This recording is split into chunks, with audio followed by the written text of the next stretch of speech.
تو چلیں اب ہم اپنا اسپریچول بریتھر شروع کرتے ہیں انشاءاللہ تعالی تربیہ سیشن۔ نحمده ونصلي على رسوله الكريم اما بعد فاعوذ بالله من الشيطان الرجيم بسم الله الرحمن الرحيم رب اشرح لي صدري ويسر لي امري واحلل عقدة من لساني يفقهوا قولي ربنا زدنا علما ربنا زدنا علما۔ آج کا ہمارا ٹاپک ہے، جیسے کہ آپ سب کو پتہ ہے کہ ہم اپنی ایک کتاب ہم نے شروع کی ہے حسن اخلاق، جس میں ہم کوشش کر رہے ہیں کہ ہم اپنے اخلاق کو صحیح کریں۔ تو آج کا ہمارا ٹاپک ہے صبر، اور ہم اسی طرح سب سے پہلے درود شریف پڑھیں گے انشاءاللہ۔ آپ سب بھی پڑھیں میرے ساتھ۔ اللہم صلی علی محمد وعلی آل محمد کما صلیت علی ابراہیم وعلی آل ابراہیم انک حمید مجید۔ اللہم بارک علی محمد وعلی آل محمد کما بارکت علی ابراہیم وعلی آل ابراہیم انک حمید مجید۔ اب ہم اپنے اخلاق بہتر ہونے کی دعا پڑھتے ہیں، اور انشاءاللہ تعالی اللہم کما حسنت خلقی فحسن خلقی، اے اللہ جس طرح تو نے میری ظاہری ساخت اچھی بنائی ہے، اسی طرح میرا اخلاق بھی اچھا بنا دے۔ یا اللہ ہم کوشش کر رہے ہیں تو ہمیں ہماری اس کوشش میں کامیاب کر انشاءاللہ، کیونکہ ہمیں پتہ ہے کہ سب سے قرآن میں قیامت کے دن سب سے پہلے انسان کا اخلاق تولا جائے گا۔ اگر اخلاق میں ہمارا پلڑا باہر بھاری ہو گیا تو انشاءاللہ اللہ تعالی ہمیں اپنی رحمت سے ضرور معاف کر دیں گے، باقی اگر ہمارے جو بھی ہوں گے انشاءاللہ تعالی۔ چلیں انشاءاللہ آج کا ہمارا ٹاپک ہے صبر۔ صبر لفظ سے ہم سب واقف ہیں، اور ہم سب جانتے ہیں کہ صبر کرنا کیا ہے۔ تو اگر ہم دیکھیں تو لغوی معنی اس کے ہوتے ہیں کہ صبر علی الامر، اس کے معنی ہیں دلیری دکھانا یا بہادری کرنا۔ صبر عن شیئن، رک جانا، اپنے آپ کو تھام لینا۔ صبر علی نفسی کے معنی ہے اپنے نفس کو کسی کام سے روکنا، خواہ وہ کام آپ کو پسند ہے مگر اگر وہ شرعی طور پر جائز نہیں ہے تو اس سے رک جانا، یا کوئی کام آپ کو پسند نہیں ہے پھر بھی اس سے رک جانا۔ تو اب یہ کیا مطلب ہوا؟ اب ہم لوگ تو صبر کرتے ہی ہیں، اب ہم لوگ صبر کے معنی یہ لیتے ہیں کہ بھئی ٹھیک ہے، اگر کوئی پریشانی ہے صبر کر لو، کسی نے کچھ کہہ دیا صبر کر لو۔ اور ہم جو صبر کے معنی لیتے ہیں وہ زیادہ تر جو ہماری اپنی فیلنگ ہوتی ہے وہ یہ ہوتی ہے کہ جیسے بھئی بیچارگی کا احساس ہو، چلو بھئی بیچاری نے صبر کر لیا۔ تو یہ بیچارگی نہیں ہے، بلکہ یہ بہادری کا کام ہے، دلیری کا کام ہے کہ آپ نے کسی بھی موقع پر جو کہ آپ کو وہ بات پسند نہیں آئی، کسی شخص کی بات پسند نہیں آئی، یا کوئی آپ کے ساتھ ایسا حادثہ ہو گیا لیکن آپ نے اس پر صبر کیا۔ تو عربی کا ایک محاورہ ہے جس میں یہ ہے کہ میں نے روک لیا اپنے آپ کو اس چیز سے جسے میں ناپسند کرتی ہوں، پھر اور دوسری بات یہ ہے کہ میں نے روک لیا اپنے آپ کو اس سے بھی جس سے میں محبت کرتی ہوں۔ بہت سی چیزیں ایسی ہوتی ہیں، جیسے کچھ نہیں تو ایک عام مثال ہے سونا۔ نیند ہر ایک کو پیاری ہوتی ہے، اور اسپیشلی صبح کے وقت آپ کا دل چاہے گا، اور اسپیشلی سردیوں میں جو آج کل ویدر ہے تو آپ کا دل چاہتا ہے کہ بس آپ اوڑھیں اور اچھا گرم گرم کمرے میں سوتی رہیں، اور فجر کا ٹائم ہو رہا ہے لیکن آپ کو اٹھنا ہے۔ تو یہ کیا ہے کہ آپ نے اپنے نفس پر جبر کیا اور صبر کیا کہ نہیں، مجھے اللہ کی خاطر اٹھنا ہے اور نماز پڑھنا ہے۔ تو صبر دونوں ہی صورتوں میں ہوتا ہے۔ بعض اوقات کوئی چیز آپ کو بہت پسند ہوتی ہے مگر حالات کا تقاضا ہوتا ہے کہ آپ اس سے رک جائیں، جیسے وہی ہے کہ سونا ہے لیکن آپ نہیں سونا ہے، آپ اٹھ جا رہے ہیں۔ اور بعض اوقات ناگوار اور ناپسندیدہ چیزیں ہوتی ہیں جن پر انسان کو صبر کرنا پڑتا ہے۔ جیسے فرض کریں آپ کسی محفل میں ہیں، اب وہاں پر میوزک چل رہا ہے، گانے چل رہے ہیں، آپ کو پسند نہیں ہیں لیکن آپ بس کوشش کرتے ہیں کہ آپ کا دھیان ادھر نہ جائے، کوشش کرتے ہیں کہ ظاہر آپ کان تو بند نہیں کر سکتے لیکن آپ دل میں ایٹ لیسٹ اس کو برا سمجھتے ہیں اور بس صبر کر لیتے ہیں۔ صبر کرنے والے کو صابر کہتے ہیں، صبار کہا جاتا ہے، یہ لفظ قرآن پاک میں بھی آیا ہے۔ الصبور اللہ تعالیٰ کی صفت بھی بتائی جاتی ہے۔ رمضان کے مہینے کو شہر الصبر کہا جاتا ہے، کیوں؟ کیونکہ اس میں حلال چیزیں بھی ایک وقت معینہ کے لیے، یعنی افطار فجر سے لے کر سحر کے ٹائم سے لے کے افطار تک وہ چیزیں ہم پر حرام ہو جاتی ہیں، جو کہ جیسے کھانا پینا ہے، شہوت ہے، یہ ساری چیزیں۔ تو انسان اپنے آپ کو روک لیتا ہے۔ ہم کیا کرتے ہیں کہ اپنے کھانے پینے کو، چاہے ہمیں کتنی بھی بھوک لگی ہو، چاہے کتنی بھی پیاس لگی ہو، لیکن ہم اللہ کی خاطر صبر کرتے ہیں اور اپنے روزے کو پورا کرتے ہیں۔ تو اس طریقے سے یہ ہے کہ صبر کرنا جو ہے، صبر کرنا، اور اللہ تعالیٰ صبر کرنے والوں کو پسند کرتا ہے۔ حضور صلی اللہ علیہ وسلم نے فرمایا، سب سے زیادہ ناپسندیدہ بات کو سن کر صبر کرنا، تو اللہ تعالیٰ، وہ تو اللہ تعالیٰ ہی کرتے ہیں، یعنی اللہ بھی صبر کرتے ہیں۔ وہ کس بات پر؟ کہ جب اگر کوئی شخص اللہ کے ساتھ شرک کرتا ہے اور کسی کو اس کا بیٹا قرار دیتا ہے، تو یہ بات اللہ کو بہت ناگوار گزرتی ہے، مگر اللہ تعالیٰ اس پر صبر کرتے ہیں اور اپنے بندے کو معاف بھی کر دیتے ہیں، اس کو رزق بھی دیتے ہیں اور اس کی تمام ضروریات کو بھی پورا کرتے ہیں۔ تو دس از دا کائنڈ آف صبر، کہ ہم میں بھی اللہ تعالیٰ وہ پیدا کر دے کہ اگر ہمیں کسی کی بات بری لگ رہی ہے تو یہ نہیں کہ بھی ہم ایک کی جگہ چار اس کو سنا دیں، بلکہ ہمارا کام یہ ہے کہ ہم صبر سے کام لیں اور اس کے ساتھ اچھا سلوک کریں۔ تو اللہ تعالیٰ جو ہے ہمیں صبر کرنے والوں میں بنا دے۔ اب ہم دیکھتے ہیں کہ بک میں ہماری صبر کے متعلق جو آیات ہیں، اللہ تعالیٰ کا ارشاد ہے، اے لوگو جو ایمان لائے ہو، صبر اور نماز سے کام لو۔ سورہ بقرہ کی آیت 153 ہے، جس کو آپ نے تفسیر بھی بہت اچھی طرح سے نائلہ سے سنی ہوگی۔ تو اللہ تعالیٰ نے صبر کو نماز سے جوڑا ہے، یعنی جب ہمیں کوئی تکلیف پہنچتی ہے، اللہ نہ کرے کسی کے ساتھ کوئی حادثہ پیش آ جاتا ہے، کسی کی موت ہو جاتی ہے، تو بجائے اس کے کہ ہم واویلا کریں، ہمیں صبر کرنا ہے۔ اور صبر کس طرح کرنا ہے؟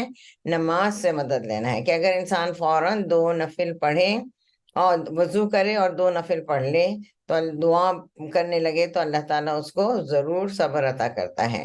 پھر دوسرا ہے، سورہ زمر کی آیت ہے کہ اللہ تعالیٰ کا ارشاد ہے، صبر کرنے والوں کو تو ان کا اجر بے حساب دیا جائے گا۔ اور ہم یہ دیکھتے ہیں کہ صبر کے ساتھ ہمیشہ اجر ہوتا ہے، اور جو اجر ہے عموماً اس کے ساتھ یہ بھی ہوتا ہے کہ اسے بے حساب دیا جائے گا۔ پھر ہے اگلی حدیث ہماری یہاں سیدنا ابن عمر رضی اللہ عنہما سے روایت ہے کہ رسول اللہ صلی اللہ علیہ وسلم نے فرمایا، جو مومن لوگوں سے مل کر رہتا ہے اور ان کی ایذا پر صبر کرتا ہے، اس کو ثواب زیادہ ہے اس مومن سے جو لوگوں سے نہیں ملتا اور نہ ان کی ایذا پر صبر کرتا ہے۔ یہ بات میرے تو دل کو بہت لگی، کیونکہ میرا پہلے جب جہالت کا زمانہ تھا، مجھے یہی ہوتا تھا کہ جن لوگوں سے میری نہیں بنتی تھی میں کنارہ کشی اختیار کر لیتی تھی۔ تو یہ صبر نہیں ہے۔ اصل صبر کیا ہے کہ ان کے بیچ میں رہیں اور ان کی باتوں کو سنیں، اور اس غرض سے سنیں کہ مجھے، اور اس کو صبر کریں، اس پر آپ پلٹا کے جواب نہ دیں، ایک کے دو نہ دیں، ایک کے دو نہ کہیں، اور اگر اس پر ہم صبر کریں گے تو اس ایذا پر ہمیں اجر ملتا ہے۔ اور اجر کی نیت سے ہم جب صبر کرتے ہیں تو الحمدللہ اللہ تعالیٰ اس پر بہت زیادہ اجر دیتے ہیں۔ پھر اگلی حدیث ہے نیکسٹ پہ، کہ سیدنا صہیب رضی اللہ عنہ سے روایت ہے کہ رسول اللہ صلی اللہ علیہ وسلم نے فرمایا، مومن کا معاملہ بھی عجیب ہے، بے شک اس کے ہر معاملے میں اس کے لیے خیر ہے، اور یہ صرف مومن ہی کے لیے ہے۔ اس جملے پر غور کریں کہ یہ صرف مومن ہی کے لیے ہے، کہ اگر اسے خوشی پہنچے تو وہ شکر ادا کرتا ہے اور اس کے لیے خیر و برکت ہے، اور اگر اسے تکلیف پہنچے تو وہ صبر کرتا ہے اور وہ بھی اس کے لیے خیر ہے۔ تو خوشی میں صبر کیسے ہوگی؟ خوشی میں شکر ادا کرتا ہے اور حد سے نہیں بڑھتا، یعنی اپنے حدود میں رہتا ہے۔ یہ نہیں کہ کوئی چیز آپ کو مل گئی تو آپ اس کا واویلا مچا رہے ہیں، لوگوں میں شو آف کر رہے ہیں۔ نہیں، آپ کو اگر کوئی خوشی ملی ہے تو بھی آپ سجدہ شکر ادا کریں، جو کہ حضور صلی اللہ علیہ وسلم کا طریقہ تھا، کہ جب فتح مکہ ہوئی تھی تو آپ نے اونٹنی پر ہی سجدہ کیا تھا۔ تو ہمیں بھی یہ چیز ہونی چاہیے، کوئی خوشی ملی فوراً سجدہ کریں، کوئی غم آیا 2 نفل پڑھ لیں۔ تو یہ دونوں چیزیں یعنی مومن کے لیے دونوں بھی اجر کا باعث ہیں۔ خوشی میں حد سے باہر نہیں ہونا ہے، شکر ادا کریں گے، سجدہ کریں گے، اللہ مزید راضی ہوگا، اور جب آپ شکر ادا کریں گے اللہ تعالیٰ مزید آپ کو اور دے گا۔ اور اسی طرح تکلیف پر بھی صبر کریں گے تو دونوں صورتوں میں صبر ہے، خیر ہے اور اس کا اجر ہے۔ نیکسٹ حدیث ہے کہ سیدنا نضر بن انس سے روایت ہے کہ سیدنا انس رضی اللہ عنہ نے فرمایا کہ اگر میں نے نبی کریم صلی اللہ علیہ وسلم سے یہ نہ سنا ہوتا کہ موت کی تمنا نہ کرو تو میں ضرور تمنا کرتا۔ میرا تو دل چاہتا ہے یہ کلاس ہماری لائیو ہو اور میں پوچھوں اس کی کیا مطلب ہے۔ تو اس کا کیا مطلب ہے کہ موت کی تمنا نہ کرو۔ انسان موت کی تمنا کب کرتا ہے؟ ہم سب کو اس بات کا اندازہ ہے کہ جب بہت مصیبتیں پڑ جاتی ہیں یا سخت بیماری ہے یا بہت زیادہ انسان کے اوپر ہر طرف سے پرابلمس آ رہی ہیں، تو انسان کیا چاہتا ہے کہ بلکہ بعض اوقات تو منہ سے بول بھی دیتا ہے اس سے پہلے کہ میں یہ خبر سنتی میں مر گئی ہوتی۔ تو یہ بھی نہیں کہنا ہے اور تمنا بھی نہیں کرنا ہے کہ یا اللہ بس مجھے موت دے دے۔ یعنی بعض اوقات ہوتا ہے نا کہ بہت تکلیف میں ہیں، بہت بیماریوں میں ہیں، تو انسان اللہ نہ کرے دل میں کبھی یہ نہ سوچے کہ مجھے موت ہی آ جائے تو اچھا ہے، کیونکہ حضور صلی اللہ علیہ وسلم نے منع کیا ہے۔ اور پھر یہی والی بات کہ جو یہ صرف سوچ کر خاموش ہو جائے، اس بات سے تکلیفوں کو برداشت کرتا رہے کہ میرے نبی نے اس چیز سے منع کیا ہے، تو انشاءاللہ تعالی ہمیں اس بیماری، اور آپ کو یہ بھی پتا ہے کہ ایک کانٹا چبھنے کا بھی ہمیں ثواب ملتا ہے، تو ہمیں اس پر صبر کرنے کا ثواب ملتا ہے۔ تو ہمیں اپنی ہر بیماری، ہر تکلیف، ہر خوشی، ہر معاملے میں صبر کرنا ہے۔ پھر ہے نیکسٹ کہ ثابت سے روایت ہے کہ انہوں نے کہا، نیکسٹ پیج پلیز، کہ میں نے سیدنا ابو ہریرہ رضی اللہ عنہ سے سنا کہ رسول اللہ صلی اللہ علیہ وسلم نے فرمایا، اللہ تعالیٰ فرماتا ہے کہ میرے اس مومن بندے کا جس کا میں کوئی عزیز دنیا سے اٹھا لوں اور وہ اس پر ثواب کی نیت سے صبر کریں تو اس کا بدلہ میرے یہاں جنت کے سوا کچھ نہیں۔ اس میں کیا ہے کہ اس کا کوئی، یعنی سب سے زیادہ تو انسان کی اولاد ہی اس کو پیاری ہوتی ہے، یا ماں باپ، یا بہن بھائی، یا بہت قریبی رشتہ دار، یا کوئی عزیز دوست کہ جس کی موت ہو جائے اور اللہ تعالیٰ اس کو اپنے پاس بلا لے اور وہ اللہ کی خاطر ثواب کی نیت سے صبر کرے تو اس کا اجر اللہ کے پاس محفوظ ہے۔ اور اسی طرح اسی سے ملتی جلتی ایک اور حدیث ہے جس کا مفہوم ہے کہ جس بندے کی میں دونوں آنکھیں لے لوں اور وہ میری خاطر صبر کرے تو سوائے جنت کے، مطلب اس کا بدلہ سوائے جنت کے اور کچھ نہیں۔ یعنی کسی کی اگر دونوں آنکھیں ضائع ہو جاتی ہیں، نابینا ہو جاتا ہے، تو اس کے لیے بھی یہ خوشخبری ہے، بشرطے کہ وہ اس پہ صبر کرے، تو سوائے جنت کے۔ یہ دیکھیں کہ کتنی بڑی بات ہے، یعنی جنت حاصل کرنے کے لیے ہم ساری زندگی لگا دیتے ہیں کہ اللہ ہم سے راضی ہو جا، ہم سے جنت کے کام کروا لیں، لیکن اللہ نہ کرے اگر کبھی کوئی ایسا موقع آئے تو ہمیں یہ سوچ کے صبر کرنا چاہیے کہ یا اللہ مجھے جنت چاہیے، میں تیری خاطر اس صدمے پر صبر کرتی ہوں۔ پھر نیکسٹ ہماری حدیث ہے کہ ثابت سے روایت ہے کہ انہوں نے کہا، میں نے سیدنا انس رضی اللہ عنہ سے سنا کہ رسول اللہ صلی اللہ علیہ وسلم نے فرمایا، صبر صدمے کے آغاز میں ہوتا ہے۔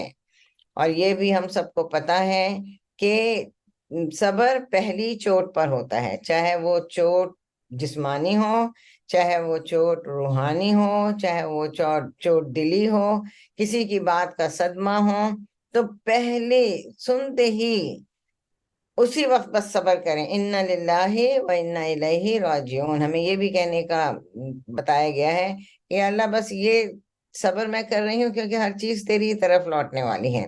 تو وہ اس میں کیا ہے کہ صبر تو آ ہی جاتا ہے ایک دفعہ، جب اگر ہم دیکھیں کہ جب ہمیں چوٹ لگتی ہے تو پہلی دفعہ جب چوٹ لگتی ہے تو بہت شدید ہوتی ہے، لیکن آہستہ آہستہ جو ہے اس میں پھر ہمیں سکون آ جاتا ہے، تو اطمینان آ جاتا ہے۔ تو اسی طرح پہلے آہستہ آہستہ تو صبر آ ہی جائے گا، لیکن اس آہستہ آہستہ صبر پہ اتنا اجر نہیں ہے۔ صبر پہلے صدمے پر جو آغاز میں جو صبر ہوگا اس کا اجر اللہ کے پاس موجود ہے انشاءاللہ تعالی۔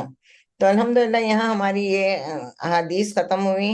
اب ہم تھوڑا سا اور یہ دیکھ لیتے ہیں کہ اللہ تعالیٰ کے، ہم یہ دیکھتے ہیں کہ اللہ نے اور اللہ کے نبی نے کتنا صبر کیا۔ اللہ تعالیٰ کے نبی کی مثال ہمارے سامنے ہے کہ سب سے پہلے اللہ تعالیٰ نے ان کے ماں باپ کی نعمت سے انہیں محروم کیا، بہن بھائی ان کی کوئی نہیں تھے، دادا جن سے آپ بہت پیار کرتے تھے وہ بھی ان سے محروم ہو گئے، ذاتی زندگی میں بے شمار باتوں پر آپ نے صبر کیا، خاص طور پر جب آپ صلی اللہ علیہ وسلم نے اللہ کے دین کا کام شروع کیا تو کوئی ایسی تکلیف نہ تھی جو آپ کے پاس آپ کو پیش نہ آئی تھی دین کا کام کرتے ہوئے، مگر آپ جمے رہے اور استقامت سے کام کرتے رہے۔